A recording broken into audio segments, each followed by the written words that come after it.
Hi there, this is Heidi with H2 Home Designs, where I share innovative, artful, and hopefully inexpensive designs for your home.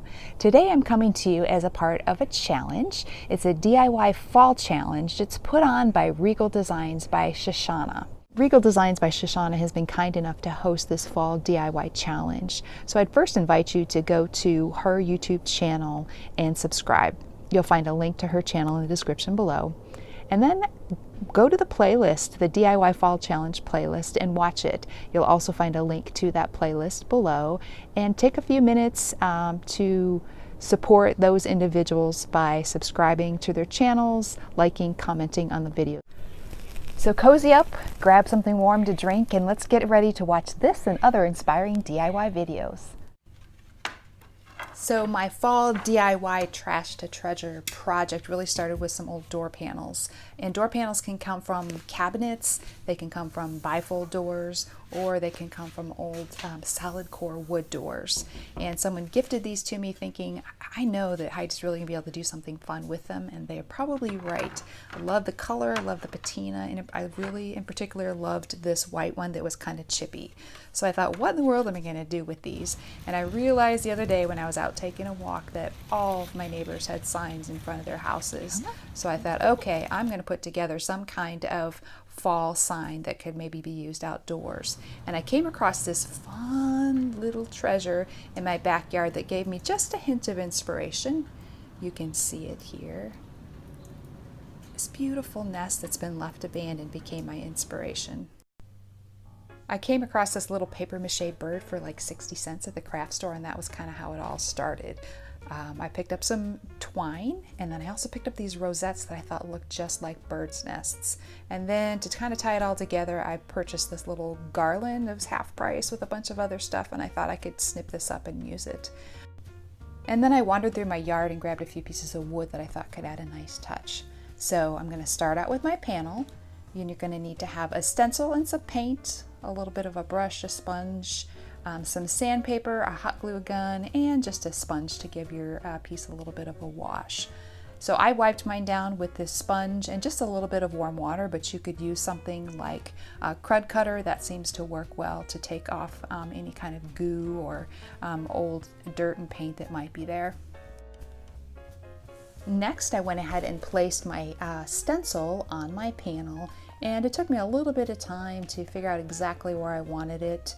I placed it, and then I tried to keep in mind exactly where my bird and the branches were going to be. So it's important to take some time to make sure you get it straight and make sure you get it right where you want it before you actually start painting on your piece.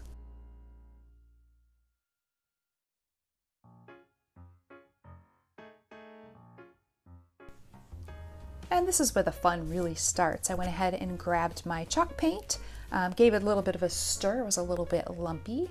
And then you're going to want to get some kind of stippling brush or stippling sponge that you can use for your stenciling. I put a little bit of paint into a small container. You can see here, don't need a lot. And then I had some paper along the side that I could use to kind of dab off some of that excess paint so that I wasn't using too much each time I did my stippling on my stencil.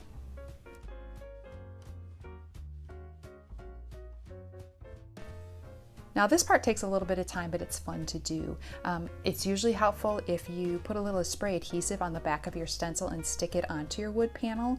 It holds it in place better and you don't get any kind of seeping underneath the stencil.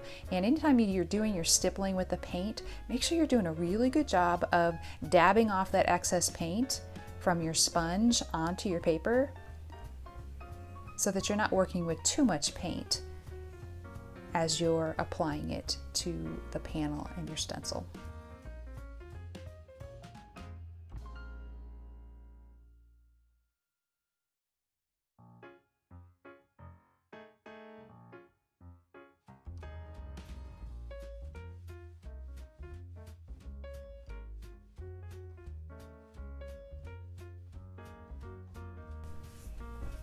Once you completed the stippling process, go ahead and pull your stencil up, and this is where you're going to see your success or your failure in stenciling. And in my case, I would say that my paint was still a little bit runny. I probably could have wiped off a little bit more of the paint onto my paper before I tried to do my stenciling, but all is not lost. I went ahead and went back with a fine paintbrush and I dabbed that brush into the paint, and I went back and I just started to do a little bit of reworking of the lettering, and I think you'll see it turned out just fine.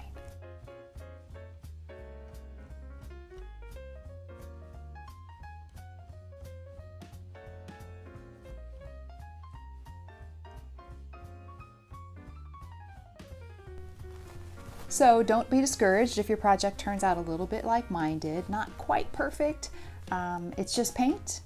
Go in and you can just touch it up a little bit. I went ahead and actually went back over all of the letters in my stencil just to make them a little bit bolder and just to clean up the edges, and it made a huge difference.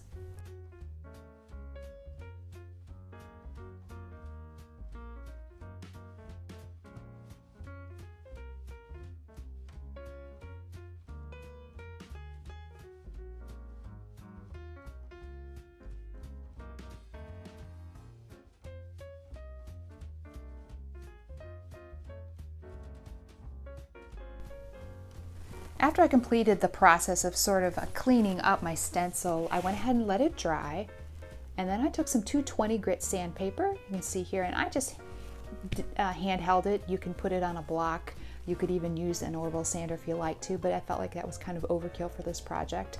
So I took my sandpaper and I just did a light sanding of this stencil just to give it a little bit of distressing. After that, I took a damp sponge and just wiped away a little bit of the dark paint that actually sanded off. Now I went ahead and grabbed all of the elements that I'm going to be adding to my sign to give it that real character and the personality that I've been going for. Here I've grabbed the wood that I have, and you can see that I'm just playing with it a little bit, trying to find, first of all, to make it lay flat, you're going to want it to adhere to your piece. That takes a little bit of time, a little bit of practice to find out exactly where it's touching the wood so that you know where you can put your glue. And then I just played around with the paper mache bird a little bit just to kind of see where it would fit, where it would sit. I didn't want its tail to be covering up the welcome sign, and you can see that nice little arc that the wood makes. That's a really important feature in design. You want the eye to travel along the arc and kind of back into the piece. So you can see that the way that arc runs of that piece of wood, it causes your eye to travel right back over to the welcome portion of the sign. And that's just a little design tip there. Anytime you're working on a project like this, go ahead and do that kind of thing. And it causes the eye to kind of stay there in the piece and becomes real pleasing. Now I went ahead and just put some hot glue on the back of this piece of wood to adhere it to the panel. I'm going to encourage you to use something like E6000 if this is something that you're actually going to try and maybe put outside under a covered porch. E6000 is going to give you a better adhesion, and when this piece gets cold, if you use something like hot glue, the hot glue is going to get super cold and it'll be more likely to pop off of your piece. I often find that it's important too to maybe put a little nail through the wood itself.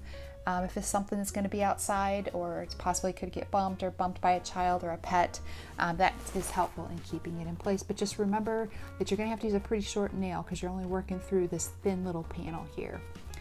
Okay, you can see next I took this rosette that was on the garland. I trimmed one of the rosettes off, and then I actually used some of that cording, and I created some other little tails, if you will, to add to the rosette so that it looked a little more like that nest that I showed you I found in my backyard. Now I'm taking the rosette and I'm flattening it out a little bit to make it look a little bit more like a bird's nest and hopefully a little less like a rosette. And then I'm grabbing my hot glue, as you can see here, and I'm just gluing some of those folds down so that they look a little bit more like a nest and a little less like a rose. And once I get done with gluing down the folds, I will go ahead and adhere this both to the wood and to the back panel.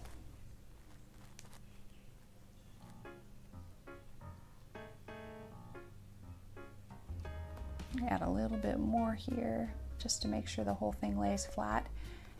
And if you don't have access to garland like this, I've got a trick that I'm going to show you in just a couple minutes here that you can create your own rosettes.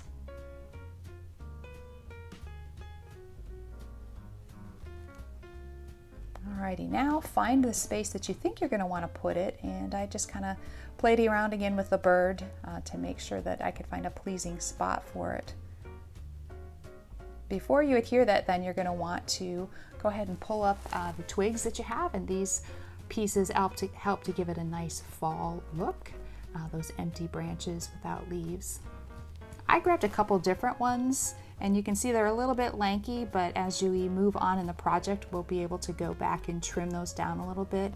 But again, you're wanting to look at that arc, the way that the eye is being caused to sort of move around the piece, and you can see I'm kind of playing with those pieces of wood to help sort of emphasize that.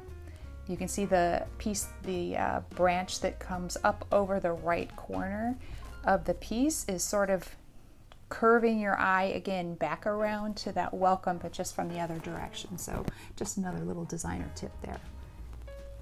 Here I'm going ahead and using just a little bit more of that hot glue, and I'm gluing the branch to that base piece of wood that I have there. And again, make sure that you use enough hot glue.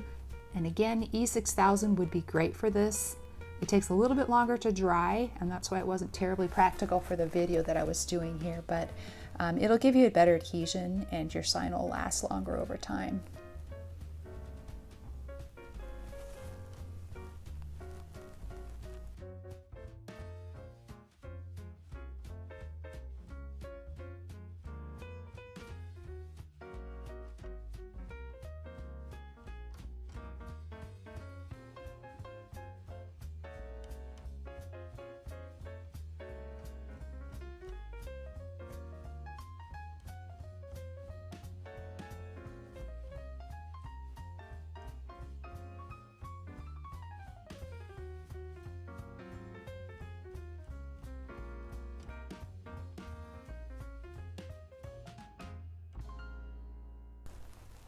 Now, as you're putting this piece together, I want you to consider other seasons as well. This one is being put together for the fall, but if you keep it fairly simple, you can add other picks of sorts or other ornamental things to change it up for the seasons. So for the fall, I'm just going to have some empty branches and a little bit of greenery. You'll see I've added a couple other things as we move on here, but let's say this is for Christmas. You can put in a little bit of evergreenery. You might put in some tiny little ornaments. Anything that you can think of that might be small enough. Give a little bit of pop of color, some bright red berries, and make it more of a Christmas piece. You could even add a tiny little bow to it if you like. Here you can see I'm adding just a length of this greenery garland that I came up with, and I'll tell you a little secret here to saving some money. I like to purchase, versus doing picks of greenery, I like to purchase garland. I wait till it goes half price, sometimes 75% off if you are purchasing something, say at the end of a holiday season, like the end of Thanksgiving or the end of Christmas. You can get a garland for a great price, and then you can snip it up into smaller pieces and use it for projects like this. So that's a great money-saving tip. Encourage you to use it. This particular garland was part of some wedding, his and hers wedding pieces that are sold at Hobby Lobby, and I went ahead and purchased it when it was 50% off this last week. So I don't make any money for talking about Hobby Lobby here, so shop away wherever you are able to find something fun. Okay, now that I've got that placed, I'm putting a little bit of hot glue in between the wire of the garland and the branches to make sure it adheres well. And you can see that I kind of interwove the garland into the branches to make it look a little more natural. Now, one thing you can do once you've got this together and you get your nest and bird in place is you can go back and you can snip off some of those leaves if you find that maybe there are too many leaves there. Here I added a cotton branch and a couple of acorns to give my piece a little bit more of a fall look. You can just tuck them right inside the branches. You can glue them in, or you can just tuck it in, and that makes it easy to remove later in the springtime, say when you want to do something springish. And then I decided to go ahead and paint my paper mache bird. I picked this beautiful bright gold color. I thought it would make it really pop and it's a little bit of a holiday color, I suppose. Painted it all gold, and then I went over the top here and I did a little bit of a gray weathering to make it look a little bit old. And for that extra tip I told you I'd share with you, you can make your own rosettes. You do that by purchasing burlap, cutting it into strips, and then wrapping it and gluing it so that it looks like a rosette. And you can see that I've created one here. It looks a lot like the rosettes that are on the garland, except for a fraction of the cost. And I've also added a little bit of that twine to the bottom to make it look exactly like the rosettes on the garland. Go ahead and cover your piece with a little bit of lacquer or something that's going to give it a protective coat if it's going to be outside in the cold perhaps. Here I use a Rust-Oleum lacquer, but you can use, there's lots of options for that. And then I went and I adhered that little rosette to the corner. You can see how pretty. I felt like it really needed a little extra something in that corner to kind of draw your eye back around. So find a prominent place to display it. You've got your fall DIY trash to treasure that's really unexpected. We've gone trash to treasure, perfection. So have fun and play around with this. There's lots of options. Here's a nice vertical option I created. You can do a horizontal option. The sky's the limit. Just have fun with it. Find some trash, create a treasure. And thanks so much for watching me today. This is Heidi with H2 Home Designs, and subscribe to my channel. I'd love to have you. Take care.